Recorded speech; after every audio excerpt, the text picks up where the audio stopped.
महाराष्ट्र में भी बीजेपी को लगा बड़ा झटका। कांग्रेस में शामिल हुआ बीजेपी का एक और दिग्गज नेता, मची अफरा तफरी।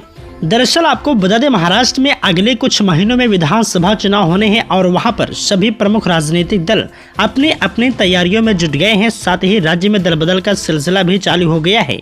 इसी कड़ी में महाराष्ट्र के भंडारा से भारतीय जनता पार्टी बीजेपी के पूर्व सांसद ने पार्टी छोड़कर कांग्रेस का दामन थाम लिया है। बीजेपी के लिए यह झटका इसलिए भी है क्योंकि पिछले लोकसभा चुनाव में कांग्रेस ने बीजेपी से यह सीट झटक ली थी। दरअसल भंडारा से लोकसभा सांसद रहे शिशुपाल पटले ने शुक्रवार को कांग्रेस के प्रदेश अध्यक्ष नाना पटोले की अगुवाई में विधानसभा चुनाव से पहले कांग्रेस ज्वाइन कर लिया। शिशुपाल ने पिछले महीने 25 जुलाई को बीजेपी से इस्तीफा दे दिया था। उन्होंने अपना इस्तीफा बीजेपी के प्रदेश अध्यक्ष चंद्रशेखर बावनकुले को भेज दिया था। पिछले 2 महीनों में बीजेपी छोड़ने वाले पटले दूसरे पूर्व सांसद हैं।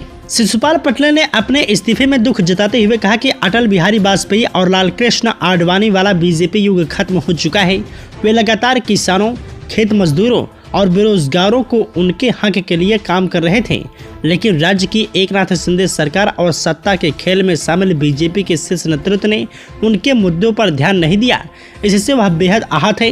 इस वजह से उन्हें बीजेपी के प्राथमिक सदस्यता से इस्तीफा देना पड़ रहा है। इस्तीफे के बाद से ही पटले के कांग्रेस में जाने की अटकलें लगाई जा रही थी। वह लगातार राज्य कांग्रेस नेतृत्व के संपर्क में थे।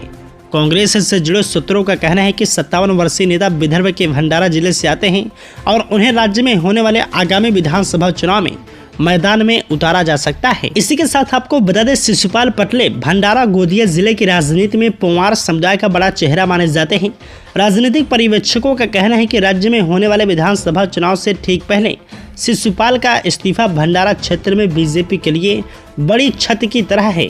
हाल ही में खत्म हुए लोकसभा चुनाव में कांग्रेस ने भंडारा गोंदिया सीट पर बीजेपी को हराया था। तब कांग्रेस उम्मीदवार प्रशांत पटोले ने बीजेपी के सांसद सुनील मेढ़े को 37,000 से अधिक मतों से हराया था।